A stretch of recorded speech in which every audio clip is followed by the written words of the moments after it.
नमस्कार दोस्तों, आपका स्वागत है मेरे इस YouTube चैनल इनकलाब आगाज जन क्रांतिका में। दोस्तों, आज हम चर्चा करेंगे खतरे में लोकतंत्र। जी हाँ दोस्तों, आज की जो राजनीति व्यवस्था है, जो लोकतंत्र है, उस पर हम लोग जिक्र करेंगे। लेकिन उससे पहले हम अदम गोंडवी जी की एक गज़ल आपके साथ साझा कर रहे हैं। ज़रा गौर से सुनेंगे आप। काजू भूने प्लेट में विस्की गिलास में, काजू भूने प्लेट में विस्की गिलास में, उतरा है राम राज्य विधायक निवास में।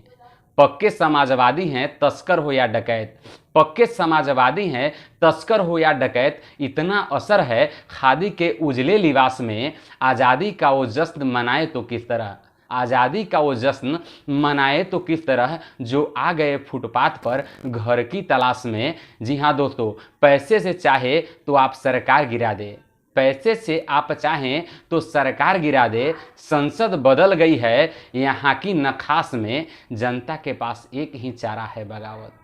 जी हाँ दोस्तों, जनता के पास एक ही चारा है बगावत, यह बात कह रहा हूँ मैं होशो हवास में। जी हाँ दोस्तों, अदम गोंडवी जी की यह गज़ल है। और आप अगर बेहतर ढंग से इसको समझने का प्रयास करेंगे तो आपको समझ में आ जाएगा कि आज की राजनीति क्या है और आज की जो लोकतंत्र है, जो लोकहित की बातें होती है, वो सिर्फ भाषणों में सिमट के रह गया है, भाषणबाजी में सिमट के रह गया है।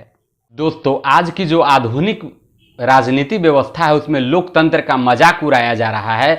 चुनाव कोई जीतता है, सरकार कोई और बनाता है। ऐसे में आम जनताओं के भावनाओं की, वोट की न अहमियत है न कीमत।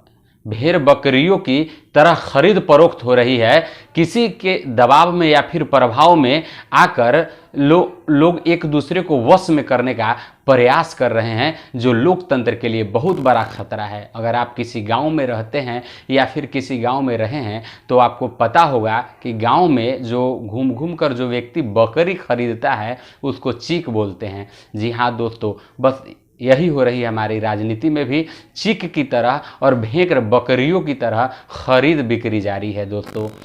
अब आप बताइए, जिसको हम वोट दिए यही सोचकर कि हमारे क्षेत्र का विकास करेगा, हमारी समस्याओं का समाधान करेगा, हमारे आवाज़ को बुलंद करेगा, लेकिन क्या हुआ? ईमान तो छोड़ दीजिए, वह खुद को बेच दिया, सत्ता के लोभ में खुद को गिरवी रख दिया। अब उस व्यक्ति से हम क्या उम्मीद रखें? जी हाँ दोस्तों, लोकतंत्र में यही हो रहा है, जो हम लोकतंत्र का मजाक उड़ाया जा रहा है आज की राजनीति में जो हो रहा है उसके तरह। ये जो खरीद फरोख्त की प्रक्रिया है जो बड़ा ही भयावह है दोस्तों। ऐसे में जिस तरह से लूटने लुटाने की प्रक्रिया जारी है, रिश्वतखोरी, भ्रष्टाचार, कमीशन बढ़ रहा है। और कहीं ना कहीं आप गौर से अगर समझने का प्रयास करेंगे तो आपको महंगाई, बेरोजगारी, निजीकरण, इन सब का जो मेन है ना, आपको उसी का एक कड़ी नजर आएगा। उसी का यह दुष्परिणाम है जो बढ़ रहा है। बेरोजगारी, महंगाई या फिर निजीकरण जो हो रहा है, ये सब उन्हीं चीज़ों का दुष्परिणाम है। कहीं ना कहीं अब यह सोचना होगा कि आखिर यह लोकतंत्र बचेगा कैसे और फिर हम सब लोग बचाएंगे कैसे। क्योंकि जब न लोकतंत्र न बचेगा तो फिर हमारे आपके भावनाओं की कोई कीमत नहीं होगी, हमारे वोट की कोई कीमत नहीं होगी। जो भी हो, लेकिन आज की राजनीतिक व्यवस्था में न लोकतंत्र बचा है न लोकहित।